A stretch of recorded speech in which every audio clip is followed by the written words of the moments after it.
Bismillahirrahmanirrahim. Qala sallallahu alaihi wasallam. Saat ini kita lanjut kembali ke sedikit membahas yang kemarin. Kenapa memilih guru itu menjadi sangat penting di dalam belajar agama Islam? Karena Al-Quran itu lengkap. Al-Quran itu lengkap sekali. Zaman mau tanya apa, di dalam Al-Quran itu semuanya ada. Apa pertanyaannya? Maka jawabnya ada di dalam Al-Quran. Lah karena Al-Quran itu lengkap, maka dibutuhkan ahli yang benar-benar objektif untuk memahami Al-Quran. Jadi awake dhewe sing manut Al-Quran, itu Al-Quran dijak manut sampai awake dhewe. Jadi kalau panjenengan misalnya kate ngantemi wong sampean niat jihad, sampean golek ayate ketemu. Ayat tentang jihad. Saya sampaikan kemarin, makanya kan munculnya Amrozi, Imam Samudra ini sama gurunya yang memberikan doktrin kepada santrinya yang salah. Misalnya surat At-Taubah ayat 36 ini ayatnya juga masih ada di dalam Al-Quran. Wa qatilul musyrikina kaffatan kama yuqatilunakum kaffah wa'lamu annallaha ma'al muttaqin. Dan perangilah kaum musyrikin itu semuanya. Dan perangilah kaum musyrikin itu semuanya. Ayat ini masih ada sampai sekarang, tidak mungkin dihapus. Kemudian diterjemahkan oleh guru, ditransfer kepada santrinya dengan tidak bertanggung jawab, maka perintahnya adalah perang. Ayatnya masih ada. Ya. Wa'alamu yuqatilunakum kafah. Sebagaimana mereka memerangi kamu semuanya. Jadi ketika ditransfer dengan muridnya maka bahaya. Ayatnya masih ada. Bismillahirrahmanirrahim. Ayat lain Al-Baqarah 194. Bismillahirrahmanirrahim. Faman i'tada 'alaikum fa'tadu 'alaihi bimithli ma i'tada 'alaikum. Oleh sebab itu, barang siapa yang menyerang kamu, maka seranglah dia dengan seimbang dengan serangan yang sama dengan kamu. Jadi ayat-ayat itu pasti ada. Nah, ayat-ayat itu yang digunakan sama oleh para pahlawan-pahlawan Indonesia ketika dia mengusir Belanda. Digunakan Sultan Hasanuddin, digunakan oleh Tengku Umar, Imam Bonjol, Cut Nyak, para pahlawan. Ayat jihadnya ayat yang sama, sumbernya sama. Ayat yang digunakan Imam Samudra, Dr. Azhari, kemudian ini konco-konco dan konconya sama. Tapi hasilnya berbeda. Kenapa? Situasi yang berbeda itu menjadikan hukum dan perintah yang berbeda. Pangeran Diponegoro menggunakan ayat ini. Sultan Hasanuddin, Tengku Umar, Imam Bonjol dan para pahlawan menggunakan ayat ini pas. Kenapa? Karena saat itu adalah kita sedang dimusuhi. Kama yuqatilunakum kafah, sebagaimana mereka memerangi diri. Maksudnya, kalau tidak ya tidak bisa dipraktekkan di zaman sekarang. Aja tidak bisa, walaupun ayatnya wa qatilul musyrikin, dan bunuhlah orang-orang musyrik lada. Tapi tidak bisa dipraktekkan dalam situasi yang damai. Atau dibalik, perintah sabar digunakan di saat perang. Masa innallaha ma'as-sabirin ini tidak bisa dipakai di saat perang. Nek sampean pakai di saat perang, ya kita tidak merdeka sampai sekarang. Gitu. Atau larangan perang, larangan membunuh di dalam Al-Quran juga jelas. Al-Maidah 32. Bismillahirrahmanirrahim. Man qatala nafsan bighairi nafsin aw fasadin fil ardh faqannama qatala an-nasa jami'an. Barang siapa membunuh seseorang tanpa ada alasan yang jelas, maka dosanya sama dengan membunuh seluruh umat manusia. Ayat ini tidak bisa dipakai di zaman perang. Paham ya? Ada diulang-ulang. Wa man ahyaha fa ka'annama ahyan nasa jami'a. Dan barang siapa dia melindungi satu orang saja, maka seakan-akan dia melindungi seluruh umat manusia. Ini tidak bisa dipakai di zaman perang. Ya ini pakainya di saat sekarang. Karena ya situasinya aman, tidak ada orang kafir ganggu kita. Kita sholat aman, ibadah aman, semuanya aman, tidak ada masalah. Ya, makanya menjadikan situasi itu yang berbeda. Oleh karenanya, ulama terhadap panjenengan. Hari ini mungkin panjenengan tidak lagi mondok. Nanti kalau misalnya mondok, putra-putra dikirim di bener-bener pondok yang kita kenal sama kiainya, kita kenal sama pondoknya. Sebab hari ini banyak pondok sing tanda kutip mengenai wawan. Itu oleh karenanya memilih guru yang benar-benar amanah, bisa kita amanahi untuk membangun anak-anak kita menjadi anak-anak yang rahmatan lil alamin. Jadi Islam ini dibawa dengan rahmatan lil alamin, dengan damai. Jadi kan Islam itu masuk Indonesia dengan rahmatan lil alamin, sehingga orang Indonesia ini nggak ngerti Islam masuk. Mbah Wali itu membawa Islam ke tanah Jawa ini tanpa membawa senjata. Tidak ada sejarah perang, tidak ada pedang, tidak ada tombak, yang ada tasbih. Kerisnya pun disengkelatkan tidak pakai. Jadi sejarahnya Mbah Wali.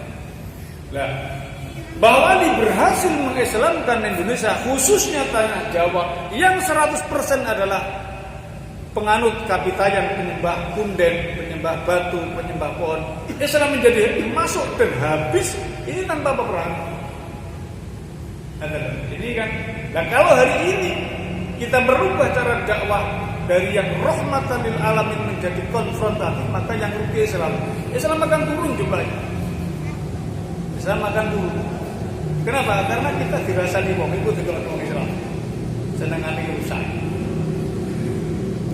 Coba kalau kita lihat sejarah bagaimana Mbah Sunan Kalijogo ingin menyampaikan Islam itu kepada orang Jawa, maka yang digunakan adalah budaya Jawa, wayang, gitu kan? Digawekno budaya wayang, gawekno, digawekno. Cerita yang mana yang bisa diterima oleh Jawa, orang Jawa saat ini? Cerita sing diisok ditampa orang Jawa itu ceritane Mahabharata Ramayana. Dari mana Mahabharata Ramayana? Dari India. Betul? Bukan dari Arab. Seorang Islam mendakwahkan Islam dengan media agama Hindu kok, Buddha itu India ini. Hindu. Aneh kan? Tapi cara itulah yang dipakai para wali sehingga diterima dengan mudah. Wayang, gitu kan? Ceritanya Ramayana Mahabharata. Ono apa Werkudara dan seterusnya. Di kita tidak ada Werkudara di Islam. Kenapa? Apakah tidak bisa misalnya Werkudara itu diganti dengan ceritanya Nabi Musa melawan Raja Fir'aun? Ya sangat kisoan. Nabi Musa ya sedih kok. Segoro di kepuk tongkat asal. Nek ketune sampean dikepuk ngene ya tolong dhewe. Ini loh. Untung yang punya tongkat bukan sampean. Kalau yang punya tongkat sampean enggak sedok ngaji nang tarik itu loh, boleh iwak. Ini Nabi Musa. Sakti juga luar biasa. Gitu. Tapi tidak dipakai itu. Karena kalau dipakai itu orang Jawa enggak nerima. Sing diterima ceritanya Mahabharata dan Ramayana. Nah itu mari kalau dilebokno. Werkudara jimate ganti jimat Kalimasada. Kalimasada niku kalimah syahadat. Wong Jawa goleki jimat Kalimasada iku apa to kok sampe kaya ngono Werkudara sektine. Kalimasada kuwi ternyata asyhadu alla ilaha illallah wa asyhadu anna Muhammadar Rasulullah. Wong Jawa pengikut Hindu, Buddha, kapitayan ngonekna mantra jimat kalimat soto, otomatis dia ikrar. Dia sedang mengikrarkan dirinya masuk Islam tanpa disadari. Niate maca mantra tapi asline sing diwaca syahadat. Ini kan hebatnya yang dakwah. Gak perlu mengibarkan ini loh Islam bendera saya. Gak perlu pakai kopiah ini loh Islam. Ini loh, gak pakai itu. Nyaru. Maka ini kemenangan Islam para wali cara dakwahnya yang rahmatul alamin sampai sing didakwah ini pun ndak kroso. Nek wong Jawa itu kan ibarat mancing ora sampai budek kali ini. Dan ini berhasil. Makanya kan kalau kita ngomong sejarahnya tingkepan itu bukan kita. Kita ndak punya tingkepan. Ndak ada cerita dari Arab itu tingkepan. Tapi para wali ndak ngurus. Jenenge tingkepan karepmu. Sing penting isine tak leboni. Ya kan? Tumpeng karepmu, ingkung karepmu, sing penting jero tak libani. Hong wilaheng dan seterusnya diganti la ilaha illallah, la ilaha illallah. La ilaha illallah itu intinya kalimat syahadat. Asyhadu an la ilaha illallah. Sing dakwah itu cerdas. Maka silakan ayo gawe kegiatan apa ya wong Jawa. Dileboni kabeh. Tingkepan dileboni, medun lemah dileboni, nyaderanan dileboni. Mana? Ayo budaya dari Arab. Piton-piton, medun lemah semuanya. Tingkepan dileboni, surat Maryam diwacana Waqiah. Ini kan enggak ada di Jawa. Karena pinternya yang dakwah membawa agama tanpa disadari oleh orang Jawa. Alhasil Islam masuk Indonesia, masuk di Jawa ini dengan damai tanpa ada pertumpahan. Insya Allah demikianlah cara dakwah Islam dari dulu zaman Nabi. Itu insya Allah nanti. Makanya peraturan dan panjenengan memilih guru itu penting. Nek panjenengan keliru mengenai guru, mari mau ditok nih Al-Quran seman kaget. Ternyata berarti awal dia kudu. No. Bismillahirrahmanirrahim. Makanya kan itu tadi. Jadi memilih guru yang benar kan itu loh panjenengan sedaya. Bismillahirrahmanirrahim. Ya kebetulan itu mungkin nggih wong biyen nggih. Kelasnya luar biasa. Katakanlah Sunan Ampel, Sunan Kudus, Sunan Gunung Jati, Sunan Kalijogo, Kemedun nang ngene Mbah Kholil Bangkalan, duwe murid Mbah Hasyim Asari ini kan kelasnya luar biasa semua. Mbah Kholil Bangkalan luar biasa. Ngaiseni ilmu nang gone muridnya luar biasa. Jadinya ya orang-orang luar biasa. Satu orang Mbah Hasyim Asari pengaruhnya dalam kemerdekaan Indonesia ini pengaruhnya sangat besar sekali. Ini fakta sejarah yang tidak bisa kita ingkari. Cuman kalau kita ngomong sejarah itu biasanya kiai Pak, mari berjuang, itu minggir, ceret balik mulai nang omahe dewi-dewi nang kone dewi-dewi, mari mau negara dicekel orang-orang yang paham di bidang negara. Bismillahirrahmanirrahim. Ya moga-moga saya panjenengan selalu bertemu dengan kiai yang sejuk, kiai yang menjadikan saya panjenengan sabar. Bukan kiai, bukan ustaz yang menjadikan kita itu pembenci. Senengane ngorek wong, salahi wong sing diomong, kon rokok. Moga-moga kita enggak ketemu yang seperti itu. Kita menjadi Islam sebagaimana yang diperintahkan oleh Allah. Islam yang rahmatan lil alamin. Bismillahirrahmanirrahim. Qala sallallahu alaihi wasallam. Lan dawuh sapa Kanjeng Nabi Muhammad sallallahu alaihi wasallam, man utawi sapa wong iku intakola lamun ngalih sapa pindah sapa dari satu tempat ke tempat yang lain. Ilman inggil hufiro mongko den sepuro lau kedwiman qabla ayyah tuwa ing dalem sadurunge yen to jangkah sapa wong. Kalau ada orang dia berniat dari rumahnya untuk mengkaji ilmu, kata Nabi, sebelum melangkah dosanya sudah diampunkan oleh Allah. Allahumma amin. Moga-moga saya dan panjenengan termasuk yang golongan orang-orang yang begini. Bismillahirrahmanirrahim. Qala sallallahu alaihi wasallam. Lan dawuh sapa Kanjeng Nabi Muhammad sallallahu alaihi wasallam, akrimu padha mulyakno sira kabeh ulama ing ulama.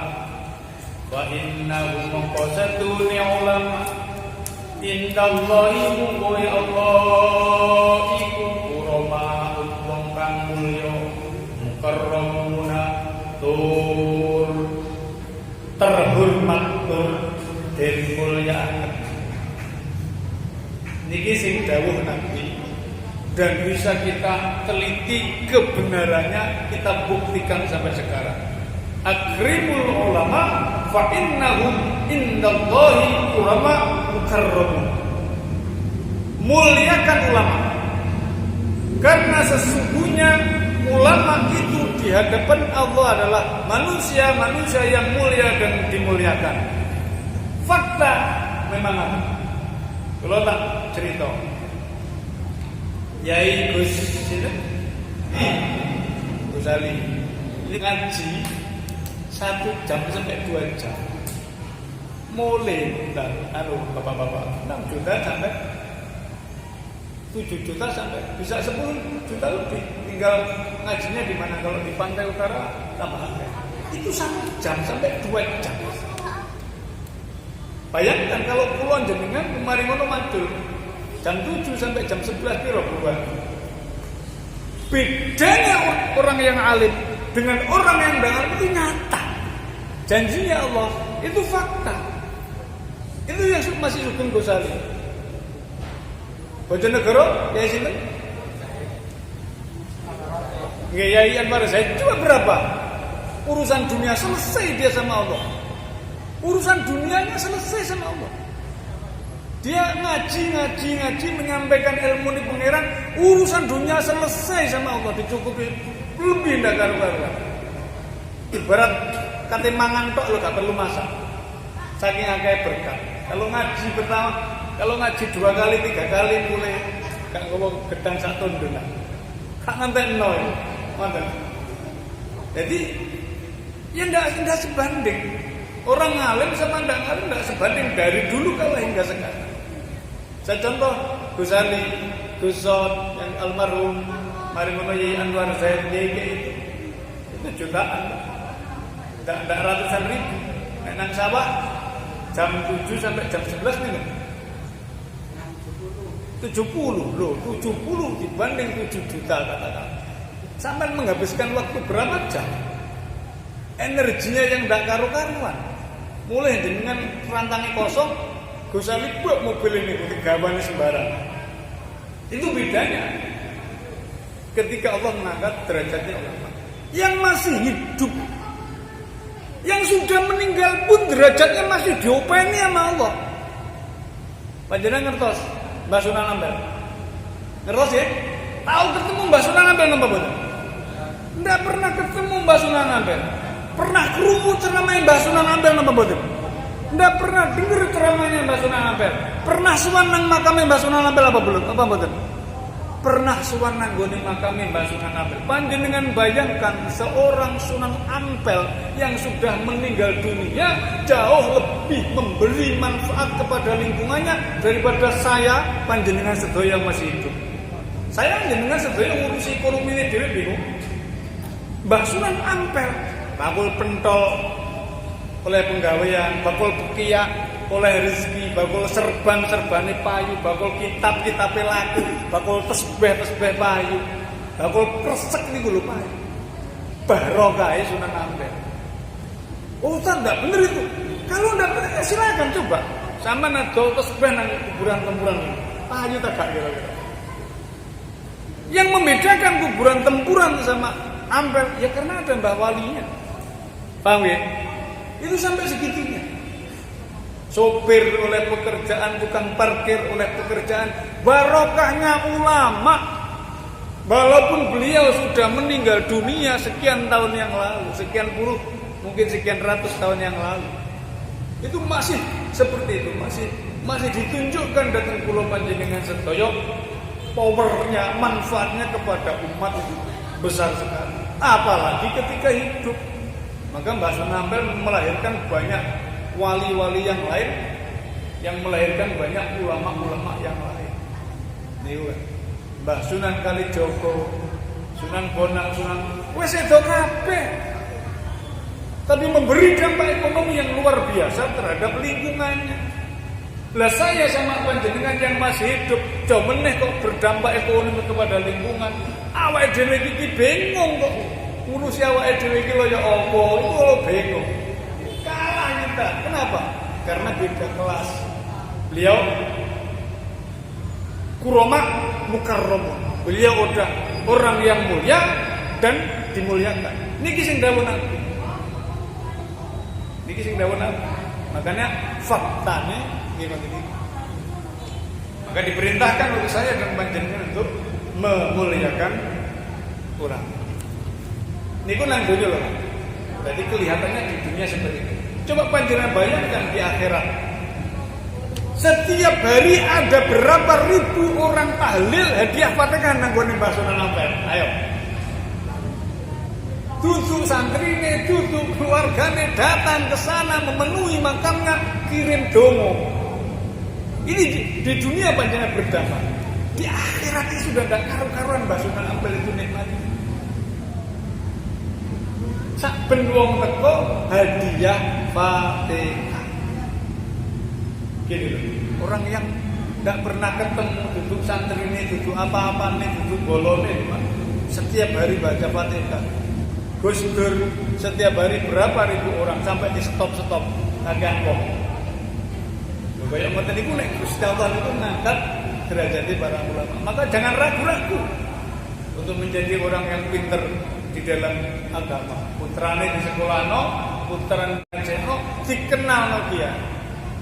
Bismillahirrahmanirrahim. Qala sallallahu alaihi wasallam lan dawuh sapa Kanjeng Nabi Muhammad sallallahu alaihi wasallam. Man ta'allama baban min ilmi. Man utawi sapane wong iku ya ta'allam. Sinau sapa man baban ing sabab minal ilmi sanggeng ilmu. Ya'malu kang lakoni sapa wong bihi kelawan ilmu. Alam yakmal utawa ora nglakoni sapa wong bihi kelawan ilmu. Kana mongko ana sapa wong iku afdal luwih utama. Iku afdal luwih utama.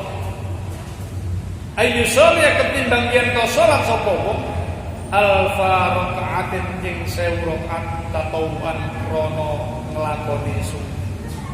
Jadi kalau ada orang belajar ilmu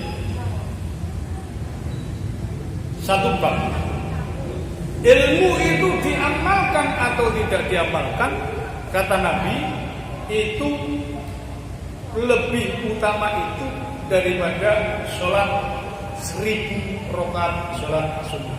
Maka duduk memperbincangkan ilmu satu bab, dua bab itu lebih penting dari misalnya kita sholat sunnah 1000 rakaat. Siapa yang bilang? Kata Nabi. Kenapa demikian? Ya memang dampaknya wong duwe ilmu seperti itu tadi. Makanya pentingnya ilmu. Nanti sampai sebegitu. Jadi ibadah dalam Islam itu gampang. Ngaji, seneng kiai, duduk sama kiai. Apapun materinya didengarkan. Kalau misalnya materinya itu lagi ya enggak apa-apa lah. Yang penting duduknya di majelis ilmu tadi itu dihitung ibadah. Satu bab sama dengan ibadah 1000 rakaat.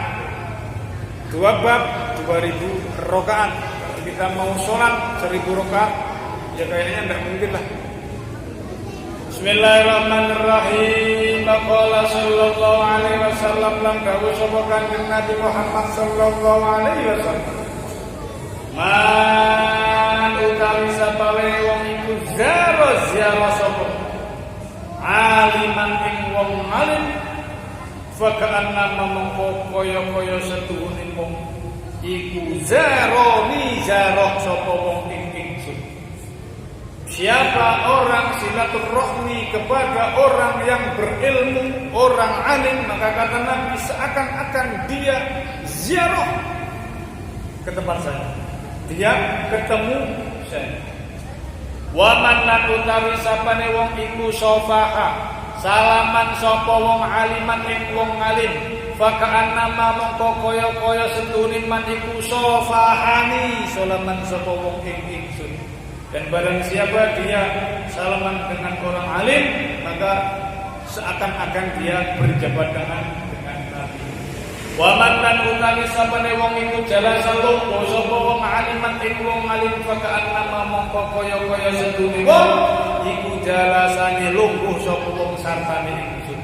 Fit dunya ing dalem dunya. Kalau kita duduk dengan para ulama itu maka seakan-akan kita sedang duduk dengan Nabi. Wa man jalasani fid dunya ajlastuhu ma'i yaumal qiyamah.